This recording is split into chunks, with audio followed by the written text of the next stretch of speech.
Hello, welcome back to Two Spanners. It's the following day now. I did get it just about wrapped up yesterday, coolant bled, etc, etc. Took lots of running up to temperature to eventually get it fully bled.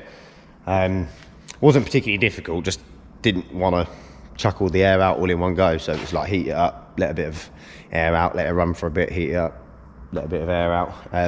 If you haven't done it on one of these R56s, I don't think you'll be able to see unless I get the torch. What have we done with it?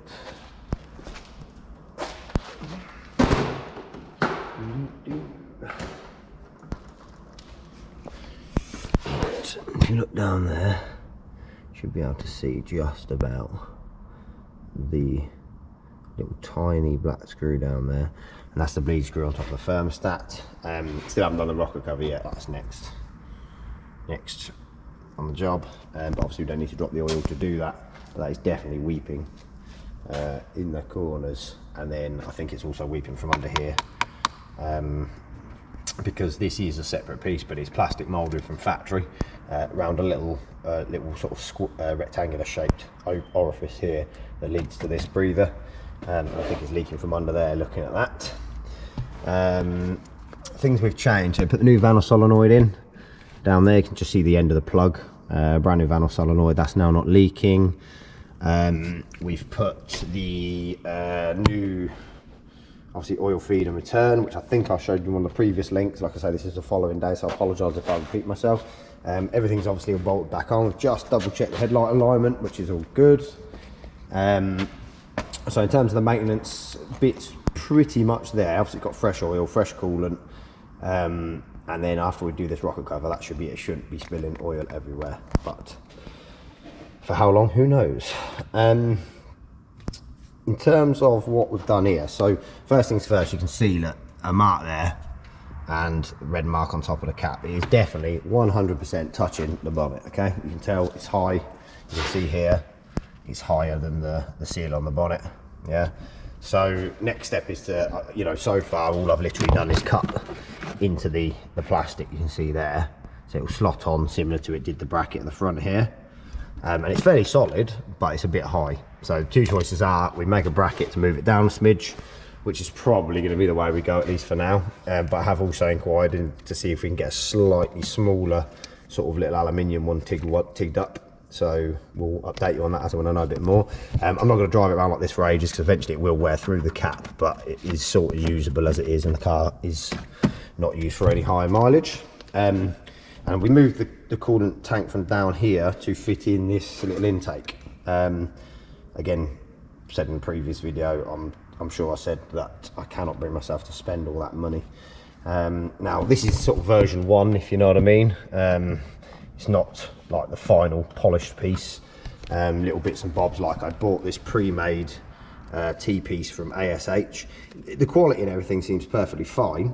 But they only offered it in fixed sizes, and the little outlet on this T-piece here was 25mm, and the breathers on this are 19mm. So I've got a little reducer here with the 2 clips on it to allow me to use that. Again, more proof of concept at the minute rather than the final piece. And then there's a couple of bits where you've got these little mini OE fittings. There's, oh sorry, my torch just run out.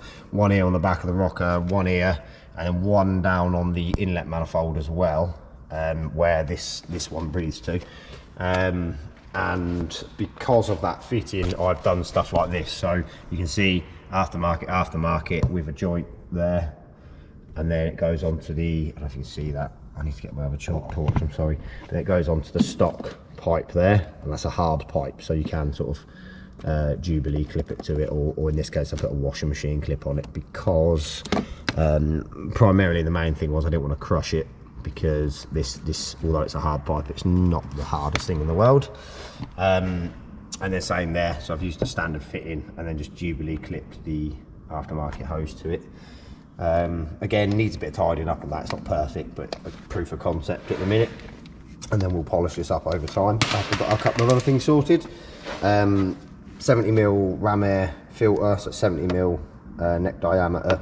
You possibly could get a big one in there, judging by space, which will obviously only help with flow. But I think this will be more than ample as it stands. It sounds great. We'll show you what it sounds like in a minute. Intake temps so far don't seem to be too bad. Obviously when you're sitting in traffic, same as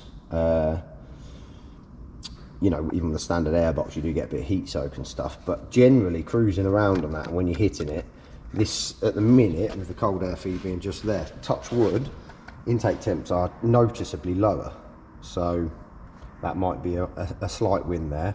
But I haven't even put the heat shield in yet, because again, proof of concept and all the rest of it, now it's in there and I'm happy it is where it needs to be.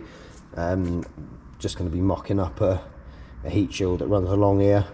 The pipe, the solid part of this pipe here, this alley piece, will go through the heat shield, and then it's going to be attached where the washer bottle is and where the old cooling tank used to bolt to here.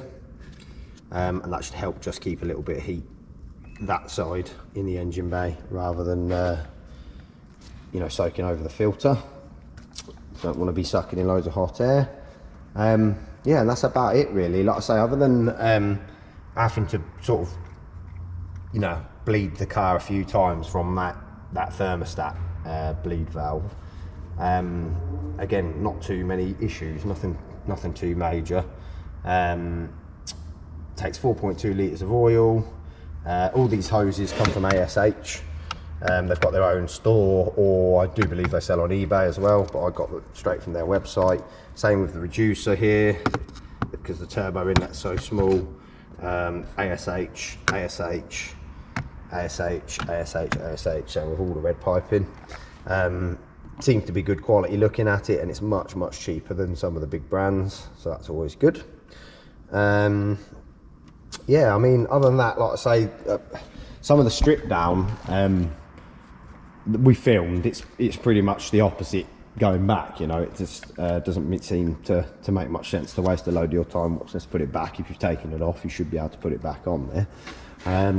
But the other thing is time was running out yesterday. It started to get a bit dark and everything, and it just became impractical to get any viable footage for you. But we are actually back in the garage a bit today, so we've got a bit of light. You can see it is starting to get dark outside, but we've got a bit of light in here, just so I can try and wrap this video up. But yeah, so far so good. So far, no coolant leaks. We got no oil leaks. You know, all the oil leaks were sorted, have been okay. So hopefully after we sort this rocker cover, we can stop seeing horrible wet pieces like this and like this and like this. But aside, you know, it seems to be using a lot less oil, which is good, because less of it's falling out the bottom. Heats up correctly. It seems to run nice with a new Vanos solenoid on it, just in case anyone's wondering. I know on some of the normally aspirated versions of this era of Mini, that after you replace a Vanos solenoid, you do actually need to reset and do a Vanos relearn. And I thought that might be the case on this, to be fair, but after I got it back together and just reset all codes, started fresh and everything, it's been running sweet as a nut. Feels nice and pokey. And yeah, I might end up cutting this bit down, so I'm waffling. I apologise. I'm just hoping I've not forgot anything, because I haven't been able to film everything, because I was doing some of the work on my own, and also because there is no space in this engine bay. There is not much space to get good footage of exactly what I was doing in here. But yeah, you know, all the heat shield went back on okay. Replaced the lower lambda sensor as well, because it was just looking a bit tatty, and I thought that's only going to come off one more time before something breaks. Little things to remember if you're going to do something similar: take the front end off. Always make sure this locates correctly in the right place. There are a couple of lugs on the bottom of it, but you will need to cable tie it. If you don't, it'll move and then your bonnet won't open. So yeah, gonna get a better aluminium T-piece here, so it's got the right 19mm, so we can use a single length of 19mm from there to there, so we can get rid of that horrible joint, and then sort the rocker cover out, and then we should be able to go for some proper performance mods. But yeah, it was, some things were a little bit finicky and a little bit fiddly, but not a massively difficult job if you're fairly you know, fairly good with tools, or confident with tools.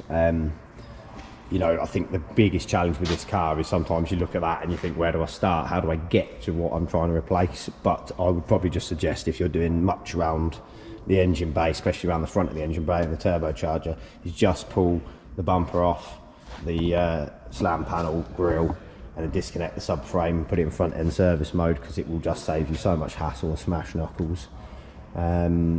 It seemed a bit tedious at first to do small jobs like changing oil pipes and things, but ultimately I don't think that would have been remotely possible without taking the front end off, because you just wouldn't have been able to get in there. Yeah, that's about it really. There's no drain on the radiator, you have to just disconnect the bottom hose, but it does disconnect right in the middle, like in the centre of the car, to drain any coolant out. And yeah, just try and remember where all the little wires and stuff clip back to. You know, all these little clips and stuff are everywhere, and they do snap. And you know, sometimes the sort of built-in cable tie to them snaps, but you can cut them away and use a normal cable tie, and it seems to all hold it quite nicely. And something sort of fairly important to remember: you don't want anything, any looms or anything. You know, got the looms for the lambda, for some of the sensors. You don't want them flapping around. You don't want to get caught, touch against something hot, cause yourself another headache. I think that's about it in terms of explaining what we've done. Again, you can't do this exact modification as quite as easy on the newer N18 engine, because I believe it has a MAF, whereas this has no MAF sensor. It's got no mass airflow. So it doesn't really matter what you do before the turbocharger, providing you can get cold air to it. If you're on the N18, you'd potentially have to look at extending the loom for the MAF and all that kind of stuff, and obviously bear in mind the fact that whatever diameter hosing you use down here may well have to incorporate the MAF if possible. I don't know if there's any aftermarket housing or anything for it that will fit without spending the silly money that some of the tuning companies want for their induction kit. But as I say, this is version 1, early stages, just having a play and see what works and what doesn't. And hopefully we will be able to get our hands on an N18 engine in the not too distant future and see what our options are. But we'll try and get a polished version of this together first, so you guys can see it working in action, and sort of take our development with it from there. You know, most importantly, hopefully you enjoyed watching what you have been able to watch. Hopefully you've had some potentially useful information that might help you on your build, your product, or just on the maintenance of your Mini. If there's anything that you can spot that you think that's ridiculous, tell me. Let me know why you think it's ridiculous, maybe a suggestion of how we can improve on it. And also, if you have any questions in regards to what I've talked about today, or something I might have missed that you think is relevant, don't hesitate to drop us a comment down below, drop us a message on Instagram, any of the socials. We will do our very best to get back to you ASAP. Aside from that, we'll probably go for a little drive and have a listen in a minute, but you know, you can probably imagine you ain't going to be able to hear bugger all when it's running. So on that note, I'll sign off. Thank you very, very much for watching. Again, I hope you've enjoyed. Please don't forget to share, like and sub. And yeah, you know, have a little listen, and we'll see you in the next one. Thanks very much. Cheers.